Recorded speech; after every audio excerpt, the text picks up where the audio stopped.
La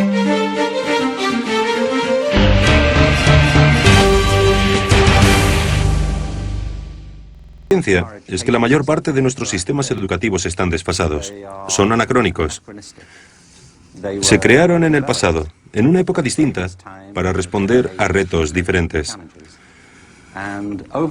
Con el tiempo, se han vuelto cada vez más limitados. En todas partes del mundo hay intentos de reformar la educación, y uno de los grandes mantras es que hay que elevar los estándares. Y me hace gracia porque, por supuesto que deberíamos mejorarlos siempre, pero no sirve de nada aumentarlos si están equivocados. Si nos planteamos cuál es el propósito de la educación, los políticos a menudo hablan de volver a lo esencial, a lo básico. Y creo que hay que hacerlo, pero primero tenemos que ponernos de acuerdo sobre qué es lo esencial. En mi opinión, la educación, desde la guardería hasta la formación de adultos, tiene en líneas generales 3 objetivos, o por lo menos debería tenerlos. Pensemos de nuevo en la educación. La mayoría de países no instauraron un sistema de educación pública obligatoria hasta mediados del siglo XIX. Se trata de ideas bastante nuevas. 2 factores influyeron mucho en la educación. El primero fue la economía industrial, que provocó una cultura organizativa de la educación extremadamente lineal, centrada en los estándares y la conformidad. Y el otro gran factor de influencia, en mi opinión, fue la cultura intelectual de la Ilustración, que desencadenó en la cultura académica de la educación.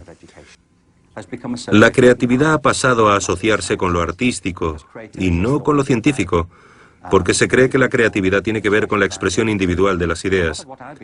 Yo propongo, entre otras cosas, retomar una concepción de la creatividad que nos devuelva la relación entre las disciplinas artísticas y científicas, puesto que ambas salen perjudicadas de la separación. El cociente intelectual fue una de las nociones que surgió del crecimiento de la psicología y la sociología, de los intentos de aplicar las mismas características de las ciencias físicas a las personas. Lo importante es que había 2 fuerzas. Por un lado, un verdadero espíritu de investigación, para ver si podíamos medir la inteligencia igual que medimos el movimiento de las mareas, pero también coincidió con el crecimiento de la educación pública, que requería una manera eficaz, rápida y objetiva de caracterizar a las personas para poder educarlas. Se necesitaba saber, en cierto modo, si tenían una inteligencia normal, inferior a la media o extraordinaria. Alfred Binet, cuando creó el primer test de inteligencia en París, estaba interesado en los niños con necesidades educativas especiales. Para descubrir cuáles eran sus necesidades, necesitaba tener una idea de cuál era la capacidad media. Este era el objetivo inicial.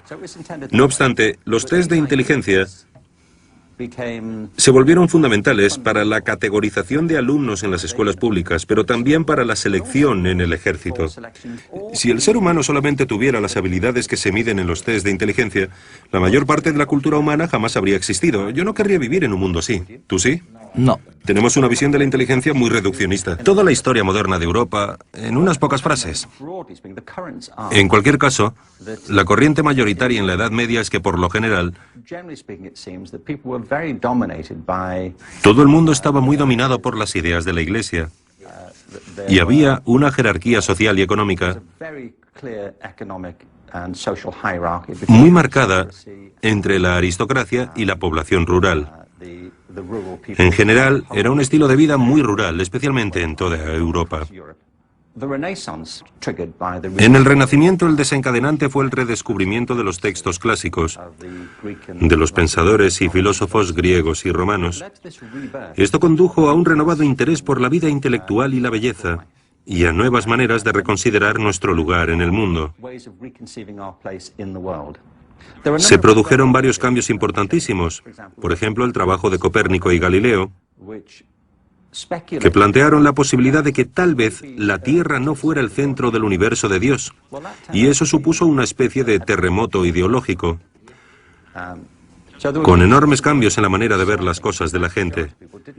Lo más importante es que la inmensa mayoría de gente ya no tenía que depender de los argumentos y la autoridad de una minoría culta del clero